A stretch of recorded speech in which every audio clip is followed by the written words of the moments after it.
Tratar bem aquele que vem até você pedindo auxílio não é um bicho de 7 cabeças, é simplesmente algo estupidamente necessário para que você possa fazer o atendimento correto e principalmente trazer confiança àquele que vem atrás do seu trabalho. Meu nome é Telemann Coelho e neste vídeo trago para vocês um assunto muito importante, que é justamente a atenção farmacêutica. O título já diz tudo, né? Então tá bem que na cara. Basicamente funciona o seguinte: você tem que prestar atenção àquele que vem a você, aquele que quer um auxílio. Mas algumas pessoas podem ter dúvidas do que significa atenção. Pois bem, essa atenção é justamente o que eu vou esclarecer para vocês, já que eu também tive um pouco de dúvida para poder entender o que significa. Saber aplicar a saúde na dose certa é fundamental. Tá, e como é que eu faço isso? Simples. Escute e depois disso reflita e fale aquilo que você sabe. Não tente inventar, não tente falar nada e saiba dizer: isso eu não sei, mas eu conheço alguém que sabe. Afinal de contas, nós somos a porta de entrada para a saúde de alguém e para resolver uma doença de alguém também. Nós não estamos aqui somente para solucionar problemas. Nós também temos a capacidade de saber que não somos hábeis e por esse motivo tem que correr atrás e avisar para quem sabe. Mas aquilo que somos capazes, temos que ser firmes. Temos que mostrar que temos essa capacidade e para isso vou explicar um pouquinho sobre o que é a atenção farmacêutica. Primeiramente, vamos ao esclarecimento do que diz o Aurélio. Tá, isso pode parecer um pouquinho confuso, mas calma que dá para entender. A atenção e a assistência, de acordo com Aurélio, são palavras que são quase sinônimas. Tem um tom de intensidade diferenciado, como vocês conseguem ver por aí, mas a ideia base é a mesma. Enquanto a atenção significa que você vai prestar atenção em algo, a assistência significa que você vai auxiliar em algo. Passando de uma outra forma para poder explicar melhor, seria basicamente o seguinte: é como se a atenção é só você e o paciente, enquanto a assistência é você e também com o paciente e mais um outro, alguém de nutrição, alguém da questão de medicina, odontológico e por aí vai. Tá confuso? Calma que eu ajudo. Dessa maneira fica muito mais fácil vocês entenderem como está bem aqui em cima. A assistência convém justamente de prestar auxílio a uma renca de gente, a uma comunidade, e na maioria das vezes você não está sozinho, você está junto com outros profissionais da saúde. Isso é dizer, eu presto assistência farmacêutica. Eu estou numa comunidade, junto com meus outros colegas de profissão da saúde, prestando um auxílio a todos. Isso seria a assistência. Já a atenção farmacêutica é uma coisa semelhante e ao mesmo tempo diferente. Enquanto a assistência você está com um grupo ou voltado para um grupo, a atenção é um foco. É um paciente, um caso, uma situação. Você não vai prestar para falar para uma renca de gente ou vai ter um auxílio de muitos. Você está sozinho, com seus conhecimentos, um computador do lado, na maioria dos casos, que inclusive eu recomendo, e é claro, ouvindo o que o paciente tem para dizer para você e você vai analisar e explicar para eles. Repetindo, então quando for prestar a atenção farmacêutica, faça da seguinte maneira: receba seu paciente, converse com ele, atenda-o da maneira adequada dentro do seu consultório, escute o que ele tem que falar e pense da seguinte maneira: eu sou hábil para poder atendê-lo? Se você disser a si mesmo que sim, faça-o, recomende-o da maneira correta e carimbe qualquer medicamento que você prescrever para ele. Não fique com medo, afinal de contas você estudou para isso, você está preparado para isso. Agora, se precisa de uma ajuda, minha recomendação é: tenha um computador do lado, não tenha vergonha de olhar, porque você pode dizer que é um banco de dados seus ou uma coisa assim. Nós estamos aprendendo cada dia mais, isso é importante. Agora, se você não tem um auxílio do seu lado e você não tem conhecimento, não tenha vergonha de dizer: eu vou lhe indicar para um profissional de melhor qualificação para lhe atender. Porque você não vai poder recomendar uma receita para uma pessoa que quer emagrecer. Você não tem como verificar a audição de alguém, algum outro problema de tosse, se for uma questão pulmonar mais grave, que precisa de uma biópsia, por exemplo. Seu papel é muito importante. Seu papel é ser porta ou ser janela. Você vai receber uma pessoa, você vai orientá-la da maneira correta, seja para tomar uma medicação que seja permitido pelo MIP, ou simplesmente para um profissional que é aquele que vai melhor responder àquela situação. Não é falha, não é feio. Ao contrário, isso adquire confiança. Quem quiser ter um melhor conhecimento daquilo que eu estou falando, estão bem aqui a sua melhor arma e a sua melhor defesa para isso, que são as resoluções número 555 e resolução número 556. Eu estou deixando ambas na descrição do vídeo para vocês darem uma lida. Se quiserem que eu fale dela mais na frente, vocês falem aqui nos comentários embaixo, que no futuro, um tanto distante, eu faço um vídeo aqui explicando cada uma delas.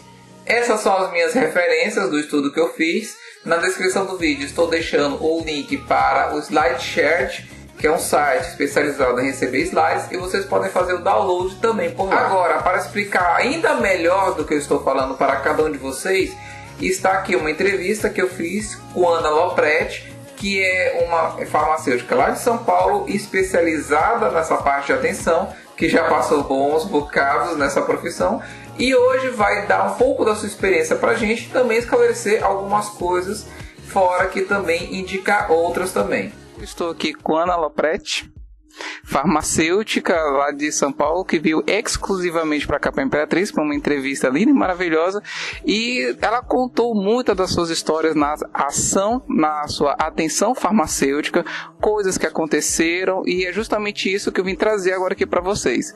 Então, com a palavra, a minha primeira pergunta, no caso, seria: qual a sua principal dificuldade no início da atenção farmacêutica? Então, na verdade, quando eu comecei a fazer atenção farmacêutica, que só para as pessoas entenderem, a atenção farmacêutica é um conjunto de serviços clínicos que não é só destinado ao farmacêutico que está na área hospitalar, mas também ao farmacêutico que está numa drogaria, qualquer farmacêutico. A maior dificuldade era o medo mesmo, né? Eu já tinha anos de formada e eu acreditava que eu não tinha os conhecimentos necessários para isso e nem as habilidades necessárias, mas eu costumo dizer, e falei na minha palestra ainda agora há pouco, que a necessidade me fez ter que desenvolver essas atividades, e o conhecimento que faltou eu tive que correr atrás. Mas eu acho que esse é a grande dificuldade que eu vejo nos meus alunos, é o medo, é achar que ele não saiu da faculdade preparado para prestar atenção farmacêutica, mas ninguém vai sair preparado mesmo, é uma coisa que a gente tem que ir desenvolvendo, principalmente com saúde baseada em evidências.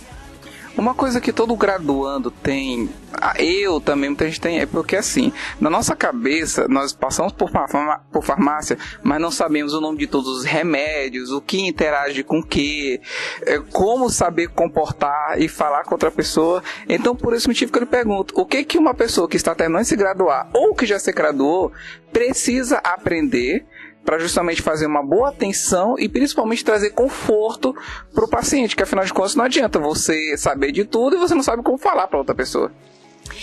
Certamente fazer uma especialização, fazer uma pós-graduação na área clínica ajuda. E ajuda principalmente se for uma pós-graduação em que faça ou atendimentos, né, tem uma parte de estágio, ou faça simulações, onde dentro da sala de aula a gente traz casos de pacientes reais e a gente discute com os alunos. Mas a verdade é que a pós-graduação ajuda, mas quando você terminar a pós-graduação, você ainda assim vai precisar de prática, né? Então, eu sempre aconselho o aluno a conseguir extrair o máximo da faculdade que é possível e sempre continuar se especializando, porque qualquer área precisa que você continue se especializando.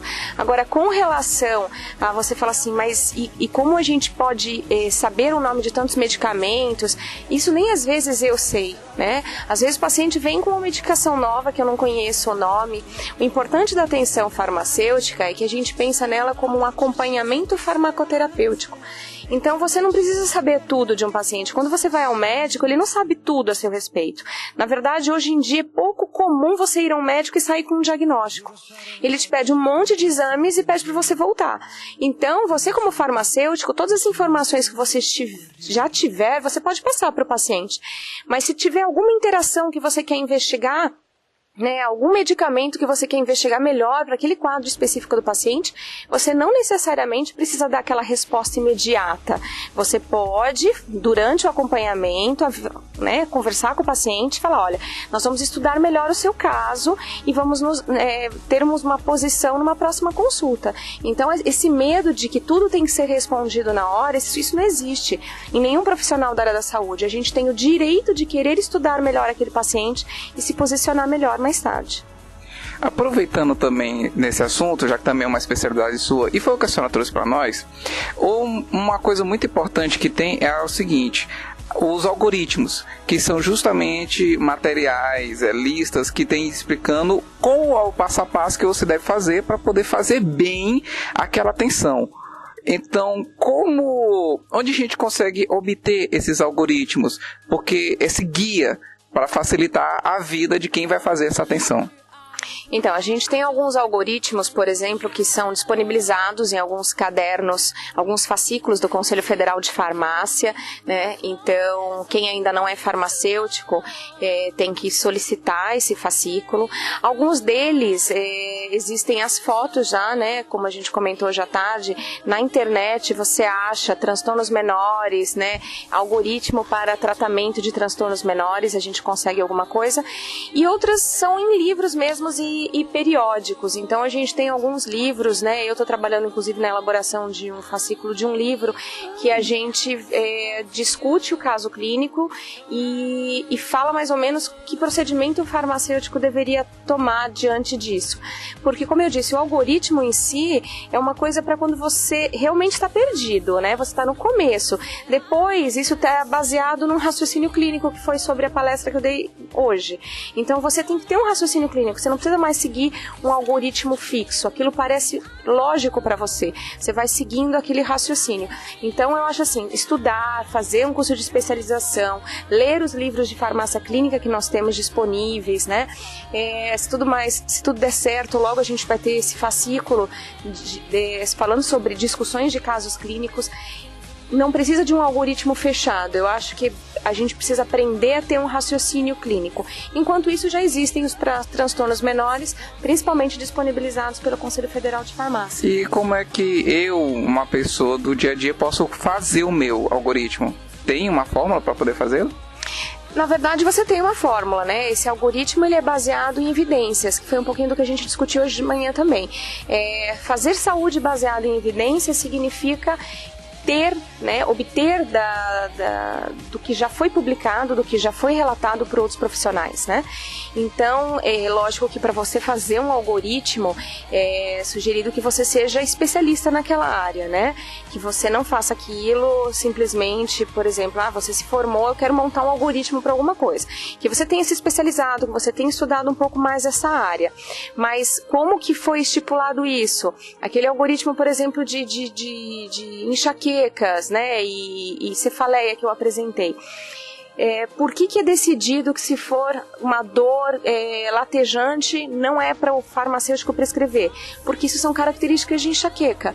Então, assim, na faculdade, por exemplo, eu aprendi a fazer algoritmos, mas a gente tem que fazer um algoritmo com base na literatura. Tudo que a literatura nos mostra com relação ao que se pode fazer e o que não se pode fazer. É um pouco complicado para fazer um algoritmo, mas com base na literatura a gente consegue fazer.